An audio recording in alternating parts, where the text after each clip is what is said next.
हरे कृष्णा, राधे राधे। स्वागत है आपका कन्हैया स्टोरी की आध्यात्मिक यात्रा में। फ्रेंड्स, चैत्र पूर्णिमा आ रही है और चैत्र पूर्णिमा पर हनुमान जयंती, हनुमान जन्मोत्सव मनाया जाता है। तो आज इस वीडियो में हम जानेंगे कि हनुमान जयंती या हनुमान जन्मोत्सव की पूजा कैसे करें, इस दिन क्या करें क्या नहीं करें और हनुमान जी को प्रसन्न करने के लिए उन्हें किन चीजों का भोग लगाएं। तो आइए जानते हैं। हर साल चैत्र पूर्णिमा को हनुमान जयंती का त्योहार मनाया जाता है। मान्यता है कि इस दिन भगवान हनुमान जी का जन्म हुआ था। ऐसी मान्यताएं हैं कि हनुमान जी आज भी सशरीर धरती पर मौजूद हैं। इसीलिए इसे हनुमान जन्मोत्सव कहना भी गलत नहीं होगा। कहते हैं कि बजरंगबली का नाम लेने से ही दुख, संकट, भूत, पिशाच को दूर भाग जाते हैं।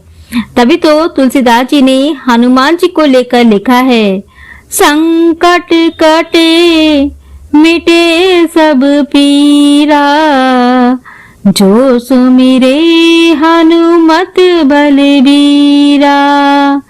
इसका अर्थ है हनुमान जी में हर तरह के कष्ट, ताप को दूर करने की क्षमता है।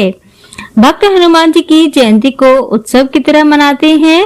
इस दिन बजरंगबली की पूजा और पाठ किया जाता है। इस साल हनुमान जन्मोत्सव 12 अप्रैल 2025 दिन शनिवार को है और हनुमान जी की पूजा भी मंगलवार और शनिवार को की जाती है। इसीलिए शनिवार के दिन पढ़ने से ये दिन और भी खास हो जाता है। मान्यता है कि इस दिन बजरंगबली की पूजा करने से संकटों से मुक्ति मिलती है और जीवन में सुख, शांति व खुशहाली आती है। हनुमान जी की कृपा पाने के लिए भक्त इस दिन हनुमान मंदिर जाकर पूजन अर्चन करने के साथ ही व्रत भी करते हैं। हनुमान जन्मोत्सव के दिन हनुमान जी की पूजा पाने के लिए हनुमान जी की पूजा ही नहीं की जाती। इस दिन भक्त भगवान राम और माता सीता की भी विशेष पूजा अर्चना करते हैं। अब आइए जानते हैं हनुमान जयंती की पूजा के लिए सामग्री हमें क्या क्या चाहिए। लाल रंग के साफ कपड़े, लाल फूल, गेंदा, कनेर, गुलाब और गुड़हल का फूल हनुमान जी को बेहद प्रिय है। सिंदूर, चमेली का तेल, घी का दीपक, गुड़ और चना, नारियल, बेसन के लड्डू या बूंदी के लड्डू, सुंदरकांड या हनुमान चालीसा की पुस्तक। अब आइए जानते हैं हनुमान जयंती के दिन पूजा कैसे करें। हनुमान जयंती के दिन सुबह सवेरे उठकर हनुमान जयंती की पूजा का संकल्प लें। सुबह जल्दी उठकर स्नान करें और लाल रंग के कपड़े पहने। हनुमान जी की पूजा शुभ मुहूर्त में ही करें। घर में उत्तर पूर्व दिशा में हनुमान जी की मूर्ति या चित्र या चौकी पर स्थापित करें। हनुमान जी के साथ प्रभु राम की मूर्ति भी जरूर रखें। हनुमान जी को शुद्ध जल से स्नान कराएं। हनुमान जी राम जी को वस्त्र अर्पित करें। हनुमान जी को लाल और राम जी को पीले फूल अर्पित करें। लड्डू के साथ साथ तुलसी दल भी अर्पित करें। तुलसी की माला भी पहना सकते हैं। हनुमान जी की प्रतिमा पर सिंदूर लगाएं। धूप, दीप, नैवेद्य अर्पित करें। पहले श्री राम जी के मंत्र ओम राम रामाय नमः का जाप करें। फिर हनुमान जी के मंत्र ओम हम हनुमंते नमः मंत्र का जाप करें। हनुमान चालीसा, आरती और बजरंग बाण का पाठ करें। हनुमान जी को भोग लगाएं। गुड़ और भुने चने का भोग भी लगा सकते हैं। यह हनुमान जी को काफी प्रिय है। प्रसाद वितरित करें। जो उपवास करते हैं वह एक समय मीठे भोजन का सेवन करें। नमक का सेवन नहीं करना है तथा हो सके तो बंदरों को केले वितरित करें। इस दिन आप कुछ उपाय भी कर सकते हैं कि हनुमान जी के साथ माँ लक्ष्मी जी की पूजा करें और पूर्णिमा के दिन चंद्रदेव को अर्घ्य अवश्य दें, क्योंकि पूर्णिमा का दिन माँ लक्ष्मी और चंद्रदेव को भी समर्पित होता है। अब आइए जान लेते हैं हनुमान जी के भोग।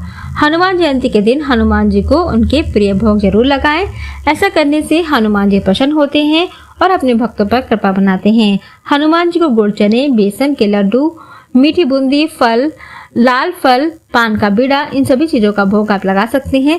लड्डू के अलावा घर पर कई पारंपरिक भोग व्यंजन बनते हैं, तो उनका भोग भी आप हनुमान जी को लगा सकते हैं। जैसे कि नंबर 1, बूंदी के लड्डू। बूंदी के लड्डू भगवान हनुमान जी को अर्पित की जाने वाली एक बहुत ही पसंदीदा मिठाई है। इसे बेसन, काजू, किशमिश, केसर और थोड़ी सी इलायची के साथ बनाया जाता है। नंबर 2, मीठी बूंदी। मीठी बूंदी एक सरल और पारंपरिक भोग रेसिपी है। आपको कुछ बेसन, खाने वाला रंग और चीनी की चाशनी की जरूरत होगी। इसे घर पर बनाना आसान है। नंबर 3, बेसन के लड्डू। हनुमान जयंती पर भोग के लिए बेसन के लड्डू एक और स्वादिष्ट विकल्प है। बेसन को घी में भून लें, उसमें पिसी हुई चीनी मिलाएं और स्वाद के लिए इलायची पाउडर डालें। अगला नंबर आता है केसरी जलेबी।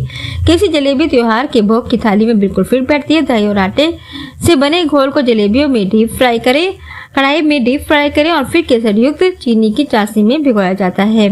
अगला नंबर आता है खीर। खीर एक सदाबहार मिठाई है और कोई भी भारतीय उत्सव इसके बिना पूरा नहीं होता। चावल को दूध, खोया, चीनी और इलायची के साथ धीमी आंच पर पकाया जाता है।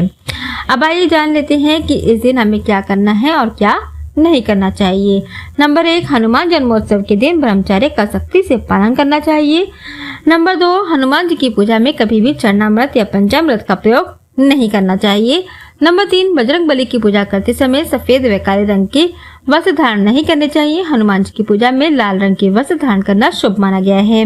नंबर 4, हनुमान जन्मोत्सव पर पूजा के लिए बजरंग बली की टूटी या खंडित प्रतिमा का इस्तेमाल नहीं करना चाहिए। नंबर 5, हनुमान जन्मोत्सव के दिन नमक के सेवन से परहेज करना चाहिए। नंबर 6, इसे व्रत करने वाले को दिन में सोने से बचना चाहिए तथा नमक का सेवन नहीं करना चाहिए। नंबर 7, इसे मांस मदिरा का सेवन नहीं करना चाहिए।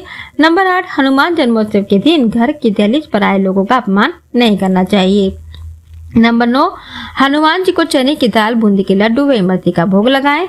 नंबर 10, हनुमान जन्मोत्सव के दिन व्रत करने वाले को फलाहारी भोजन करना चाहिए। उन्हें पूरे दिन ब्रह्मचर्य का पालन करना चाहिए। नंबर 11, हनुमान जी को सिंदूर का चोला चढ़ाया जाता है, लेकिन इस बात का ध्यान रखिए कि सबसे पहले तो शुद्ध वस्त्र धारण करें और दूसरी बात कि जो सिंदूर आप चढ़ाएं वो नख से शीश तक चढ़ाना चाहिए, क्योंकि षष्ठी क्रम होता है और शीश से नख तक अगर आप चढ़ाते हैं तो वो संघार क्रम होता है। षष्ठी क्रम यानी कि पैरों से मस्तक तक चढ़ाने से देवता सौम्य रहते हैं और संघार क्रम में चढ़ाने से देवता उग्र हो जाते हैं। तो इन बातों का अवश्य ही ध्यान रखें। तो ये थी जानकारी कि हनुमान जन्मोत्सव की पूजा कैसे करें, भोग क्या लगाएं तथा किन बातों का ध्यान रखें।